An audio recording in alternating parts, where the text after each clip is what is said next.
welcome back to WMAC Now with your host Chuck Stevenson. We're coming at you today with a fight review. So we're going to UFC Fight Night Fort Lauderdale, strawweight division.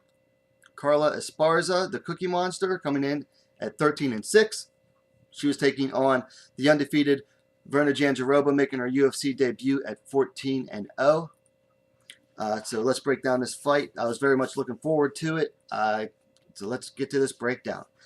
First round, Jandiroba was coming forward aggressively. She threw a kick, and Esparza was able to catch it and trip Jandiroba down about 30 seconds in. Esparza was working for a position, trying to advance. Jandiroba was able to eventually slip out the back. Esparza was able to land another no setup power double this time on Jandiroba. But again, Jandiroba was eventually able to make her way back up a little faster this time. And she was trying to take Esparza down herself. There's a nice bit of a knee exchange in the clinch. And then they were able, the fight ended. They were each trying to take each other down. There was a nice whizzer battle up against the fence where they had interlocked arms and were each trying to knock each other off balance and outpower each other down to the takedown. And that broke up, and there was a couple strikes to end the first round. Second round, they're striking on the feet a little bit at first. Esparza went for, again, didn't really set it up, but went for a takedown. Jandiroba was able to sprawl on it, and then Jandiroba was able to get her own takedown on Esparza. She was working to pass to half guard, and Esparza was able to she got a little bit of room, just enough to really nicely explode and get a sweep, get back to her feet. Esparza then whiffed on her own takedown, ate some punches in return as a reward. Then Esparza came forward again with another takedown, went to a duck under. It was taking Jandiroba's back on her feet. And Jandiroba went for this really neat judo throw, kind of like spun and tossed Esparza down. But Esparza had enough room to really work in a scramble and was able to get back up. A nice exchange on the feet landed Jandiroba getting the guillotine attempt and swept Esparza to half guard. And then Jandiroba was then able to get to mount. And then Esparza was able to get back out in a sweep to end the round. Third round, Esparza got another nice takedown off of Jandiroba's advance. This time Esparza was really smothering and landing some short punches from the guard of Jandiroba. Eventually, though, Jandiroba was able to create enough space to get out. But Jandiroba went for a takedown attempt of her own, ate a big knee from Esparza for her effort. Then Jandiroba clinched, took down Esparza. Esparza jumped for a choke attempt, but Jandiroba ended up in half guard. Again, Esparza exploded and fought back to her feet. And then Jandiroba pulled guard and swept to top control at the end of the round.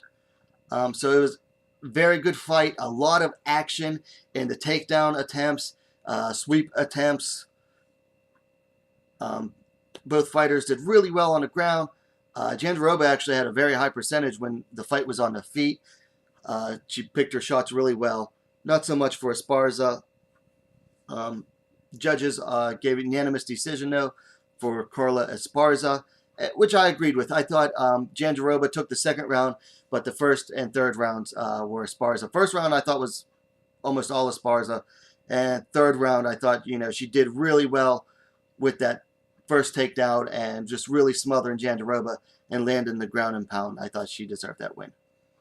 Okay, so things to work on. So during the lead up to this fight, in my preview, I gave keys to victory. Now for Esparza, her keys were to impose her game plan early, which she did very well. First takedown attempt was 30 seconds in, basically neutralized Jandiroba's aggression, and then Esparza, kept up the pressure and didn't really give Jandiroba an inch when she got her to the ground, which was also very good. One thing I thought Esparza needed to work on, though, and still needs to work on, is she didn't set up her takedowns enough. I mean, she got a couple, she got that one power takedown, and she was able to get a couple takedowns off of Jandiroba's own aggression. But when she was just trying to go for takedowns without really setting them up properly or look for a proper opening, that's when Jandiroba was able to sprawl on them or otherwise defeat them. So Carla still needs to work on setting up her takedowns. Now for Jandiroba, she did try to close distance quickly, but it worked against her, especially in the first round. And she also needed to maintain pressure, which she kind of did. But I think she still needs to do that. One thing I think Jandiroba, however, needs to work on is I think she needs to go to like a good wrestling camp and just really bring in some good wrestlers. I mean, she has good judo, she has good BJJ, but she needs to work on how to fight off against a very good wrestler like Esparza, who, I mean, she just wasn't used to someone who was able to explode the way Esparza was able to. Matches to make. So Jandiroba, it's her first loss ever, and it sucks to lose your UFC debut, but I think this is a good opportunity for her to go see what she needs to work on. I'd like to see her face someone within the 13 to 15 range. I think she can definitely, get a win off of someone in the lower end of the top 15. For Esparza, she is, I believe, ranked number 10, and just fought someone who was unranked, making her late notice debut. So I'd like to see Esparza face someone ranked right now either 8 to 12. I think I'd like to see her fight someone 9 or 8, but she might have to settle for someone who's 11 to 12. We'll have to see. Either way, I thought this was a very good fight. Even the crowd appreciated it. You could tell that there was a grappling-friendly crowd because, I mean, they cheered off of the nice takedowns that each fighter was getting. Good fight. A lot of fast pace, good action. Even though it was a grappling-heavy fight. So this is like one of those fights that I think stand-up only type of fans could even appreciate. So guys, let me know what you thought about the fight in the comments down below. Thumbs ups are always appreciated. And what are you waiting for, guys? Subscribe to WMMA now, the best, fastest growing women's mixed martial arts dedicated platform on YouTube. Guys, we'll see you next time.